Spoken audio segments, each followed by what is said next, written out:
This episode, I wanted to bring to you guys a kind of in-depth interview with my buddy Keith. Keith, as you might know, is a very important part of the podcast and has helped me accomplish a lot with it. With this interview, I thought we might be able to delve into more of the man versus the myth. Well, that being said, Keith is really not mythical in any stretch of the imagination. You know, like he doesn't have hooves or... Anyway, let's begin. Hey, Keith, how you doing, man? Hey, Paul.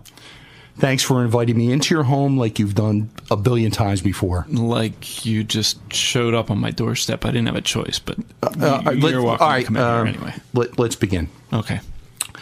First question. Sitting across from me now and looking at me,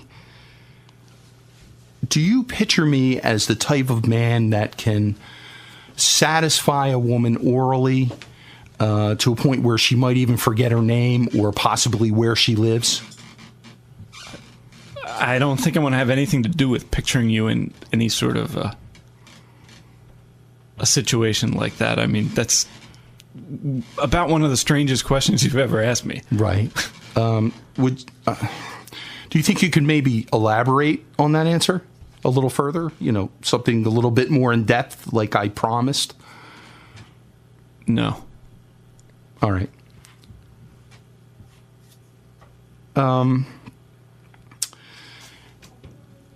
Now,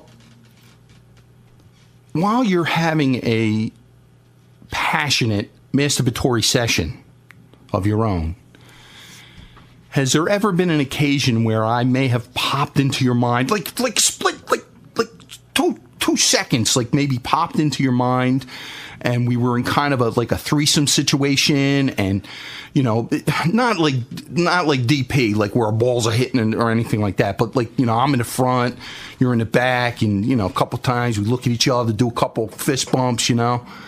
Did that ever? No. Again, do you think maybe you could elaborate on your answer? That's never crossed your mind. Never. I'd really rather not talk about your masturbatory fantasies, Paul. I don't know why you're even bringing this up. They are right not my... Look, we can listen back. I said specifically your masturbatory sessions. I said specifically. You're going to tell me, out of all the years that I know you, I've never popped into your mind. Never. While you were whacking it. Never. Never. All right, let's move on. Say, now this is a hypothetical question, okay? This isn't real. Say hypothetically, I personally despise a certain podcasting person with the loathing of 1,000 sons. No, I wasn't going to say sons. I wasn't going to go there, okay? I was going to say 1,000 erupting volcanoes, because the solar hate and volcano hate they're worlds apart. Solar hate has got to be much more than volcano hate. If you think about the relative temperatures of the sun. Listen. I don't want to hear any... Listen. Has got to be... Listen. I don't want to hear any of your Discovery Channel bullshit, okay? This is my interview, and I want to take it in the direction that I want to take it in. Are we clear now? Okay. Go ahead. Thank you. Molten magma. Do you think... Can we continue? Go ahead. Don't interrupt me, please. All right. Before we continue, can I have something to drink? No. Okay. Can we just get this over with? Okay, sure.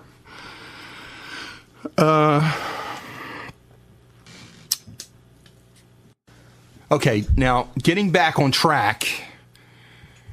Say there was this hypothetical podcasting person that I just loathe.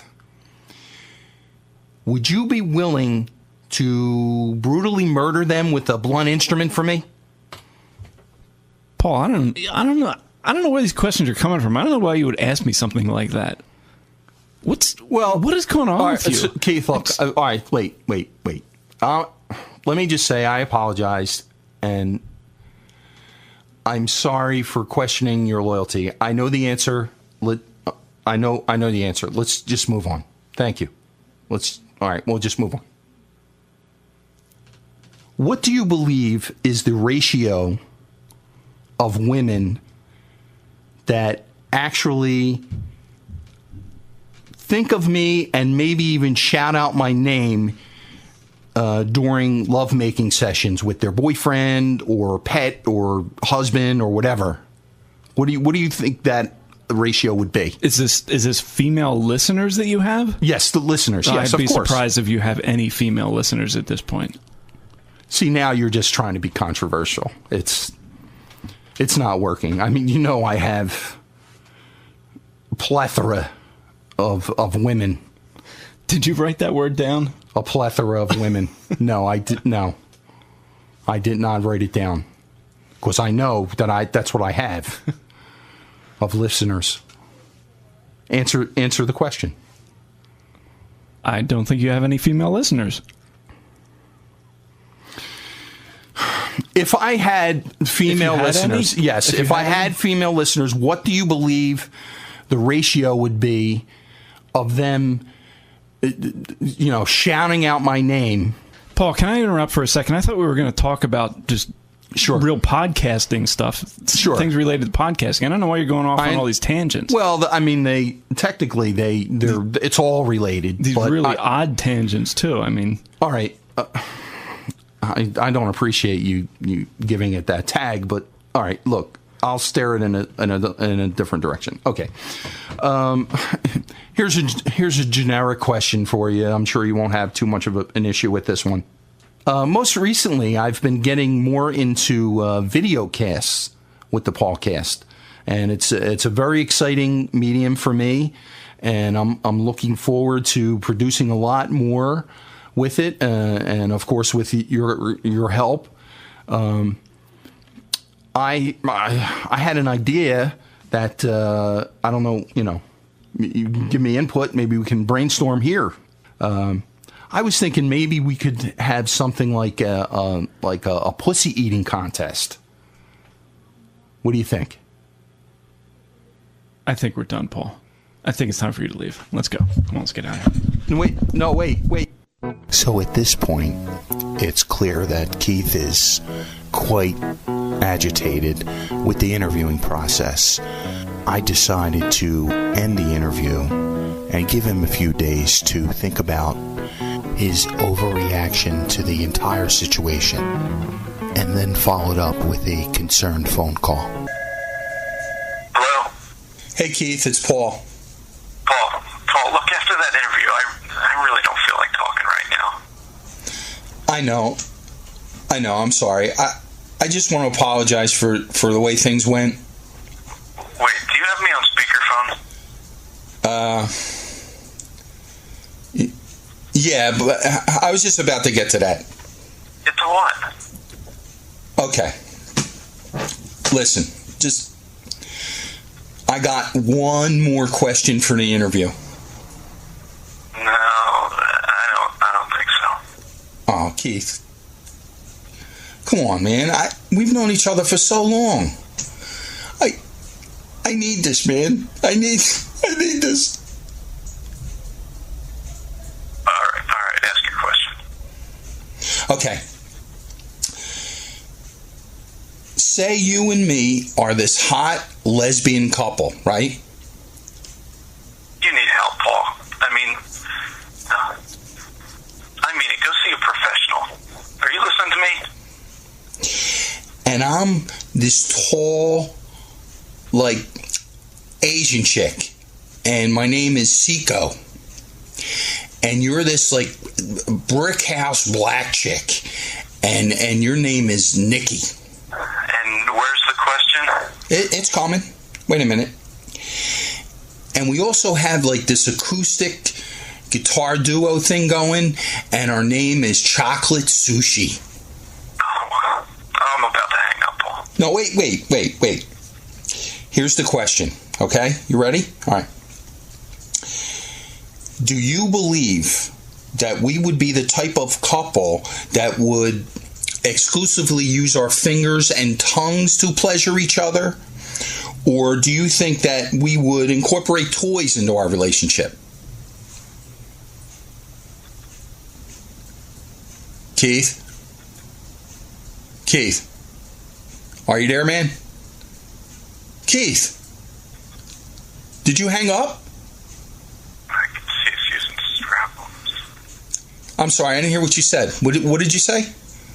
I said I could see us using strap-ons. You sick fuck.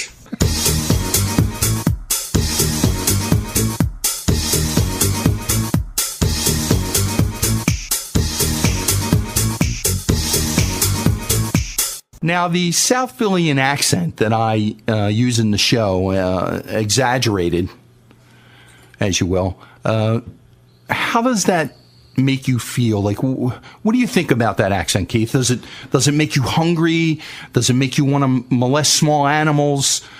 What does it invoke in you? It makes me confused. I mean, really, you could be a lot more clear and speak regular English, not South Philly English.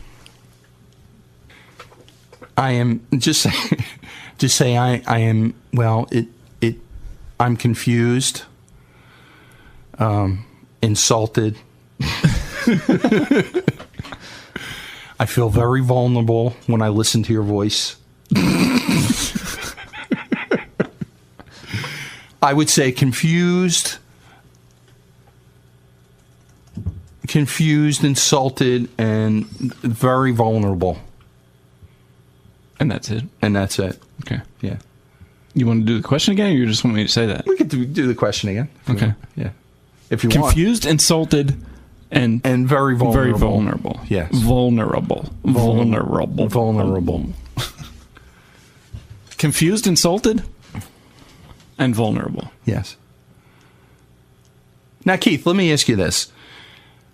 The South Phillian accent that I use for the show, exaggerated, if you will, how does that make you feel? Does it make you hungry? Does it make you want to molest small animals? What does it invoke in you?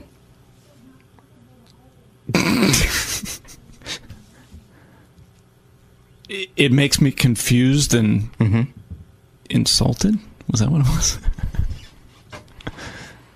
Was that what the second one was? Confused, insulted, and vulnerable? Okay. It makes me confused, insulted, and vulnerable. Okay. If that works for you. I believe you. Yes. That was very, very heartfelt. Thank you. Confused, insulted, and vulnerable. It makes me confused, insulted, and vulnerable. Confused was your word. What fucking cartoon character is that?